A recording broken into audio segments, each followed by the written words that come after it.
Excellences, Messieurs les ministres de l'entrepreneuriat, petites et moyennes entreprises ici représentées, Mesdames et Messieurs les membres du conseil d'administration,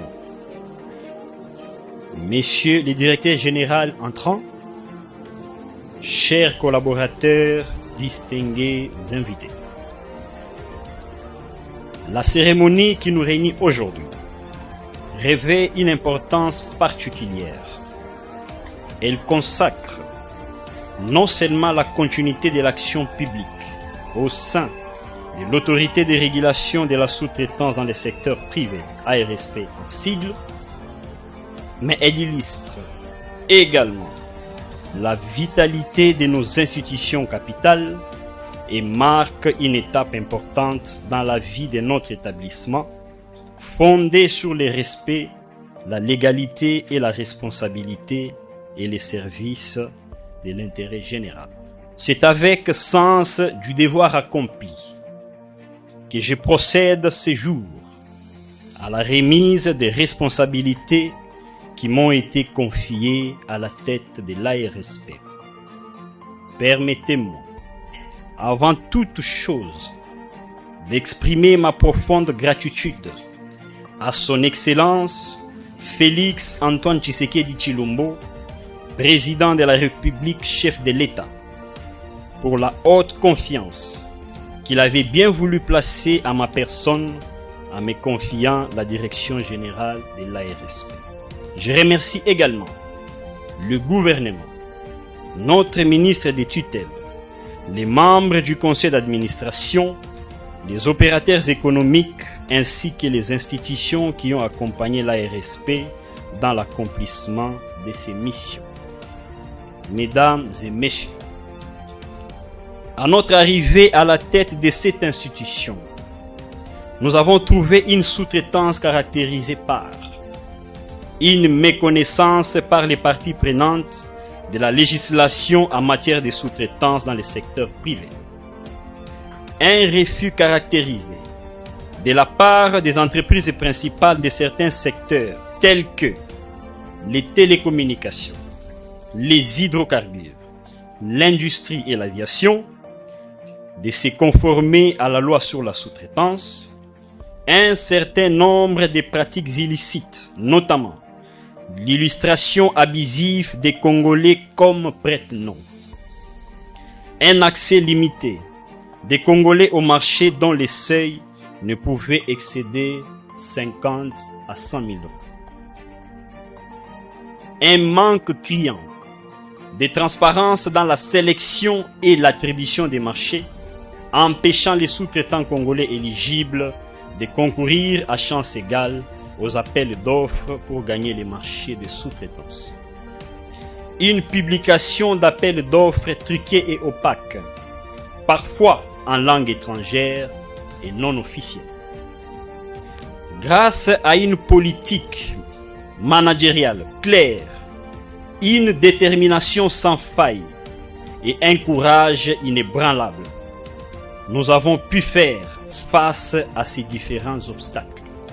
Par ailleurs, au-delà des initiatives pour faire face aux entraves évoquées si haut, d'autres actions ont été menées et ont abouti à la signature du guide sectoriel par les parties prenantes, la signature de plusieurs protocoles d'accord avec les institutions et services publics, la création d'une direction de suivi des marchés, la publication des appels d'offres, la mise en place du programme Vunga sous l'impulsion de la première ministre Judith Suminwa Tuluka, chef du gouvernement. Projet destiné par ailleurs aux problèmes de financement des entrepreneurs locaux dans tous les secteurs confondus, avec comme première phase Vunga 1 sur un montant de 200 millions de dollars, et puis suivra la deuxième, la troisième, la quatrième et la cinquième phase pour un total d'1 milliard de dollars. La révision de la loi sur la sous-traitance et la proposition de la loi sur les contenus locaux. Il s'est de rappeler que notre pays a eu à initier, depuis 1973, plusieurs réformes allant dans le sens de la promotion des initiatives du secteur privé, mais par manque d'encadrement et de suivi, celles-ci n'ont malheureusement pas abouti. Par ailleurs, en 2017, il y a eu l'une des plus grandes réformes, en l'occurrence, la loi numéro 17/001 du 8 février 2017 fixant les règles applicables à la sous-traitance, visant à promouvoir les PME à capitaux congolais et à protéger la main-d'œuvre nationale dans tous les secteurs d'activité de la vie économique. Nous devons ces résultats au chef de l'État qui, grâce à sa vision et à son implication personnelle, la sous-traitance a connu une redynamisation sans précédent en République démocratique du Congo. Jadis marginalisée, elle s'est progressivement imposée comme un instrument stratégique de souveraineté économique, de création d'emplois et de promotion de l'entrepreneuriat national.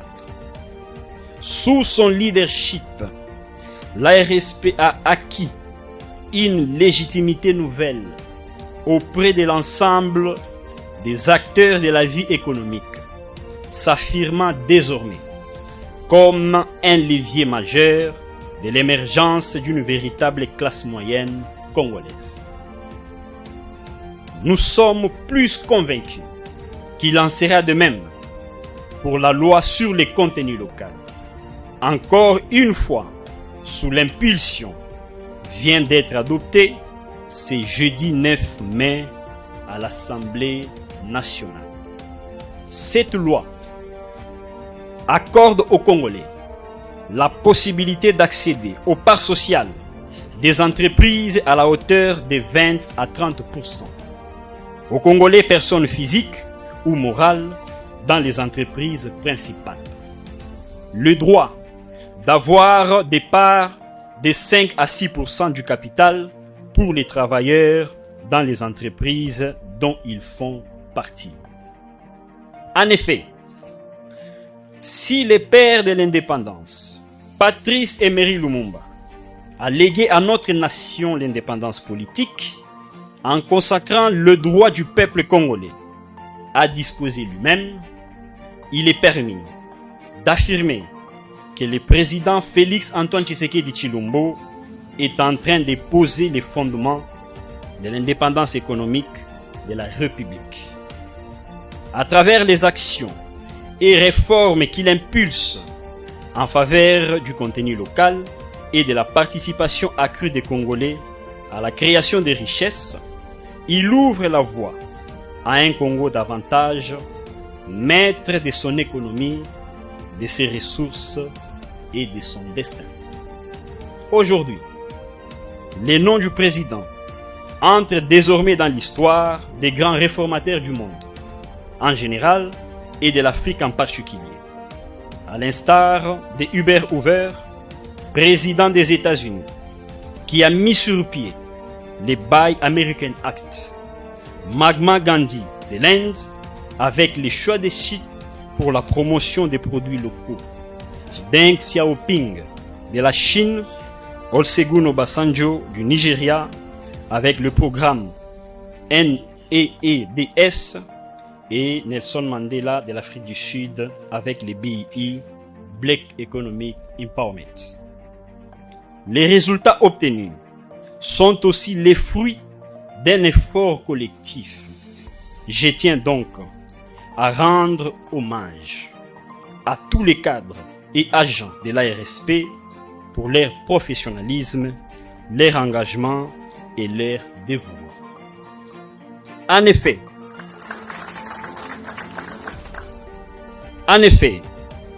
avec l'ensemble du personnel, nous avons travaillé à renforcer les rôles de l'ARSP dans la promotion de la sous-traitance, la protection des intérêts des entreprises nationales et la mise en œuvre de la politique du contenu local voulue par le président de la République, chef de l'État, héritage qu'il va léguer à tous les Congolais. Chaque avancée réalisée est avant tout le résultat de votre contribution quotidienne au service de notre institution et de la nation.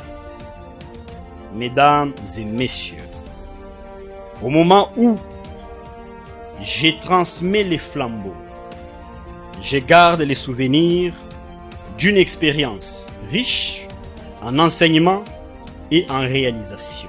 Les années passées à la tête de cette institution ont été marquées par des défis considérables, mais aussi par des avancées significatives qui ont contribué à renforcer les rôles stratégiques de l'ARSP dans l'économie nationale. Aucune œuvre humaine n'est parfaite. Les défis demeurent nombreux. Toutefois, je suis convaincu que les fondations posées permettront à l'ARSP de poursuivre sa marche vers davantage d'efficacité, de modernisation et de performance. À mon successeur, je présente mes félicitations et mes vœux de plein succès dans l'exercice de ces nouvelles responsabilités. Je lui assure de ma disponibilité pour faciliter une transition harmonieuse et lui souhaite de bénéficier du même esprit de collaboration qui a animé nos équipes tout au long de mon mandat. À l'ensemble du personnel, je recommande de continuer à servir l'institution avec loyauté, discipline et professionnalisme dans le respect des valeurs qui fondent notre mission. Les hommes passent, mais les institutions demeurent. Leur grandeur dépend de notre capacité collective à préserver leur crédibilité et à renforcer leur efficacité. Pendant que je suis en train de prendre congé de cette fonction, je pars avec les sentiments d'avoir servi la République avec engagement, intégrité et dévouement. Je remercie chacun d'entre vous pour la confiance, le soutien et la collaboration dont j'ai bénéficié tout au long de mon mandat. Que Dieu bénisse l'ARSP, ses dirigeants et son personnel. Que Dieu bénisse la République démocratique du Congo. Mesdames et messieurs, je vous remercie.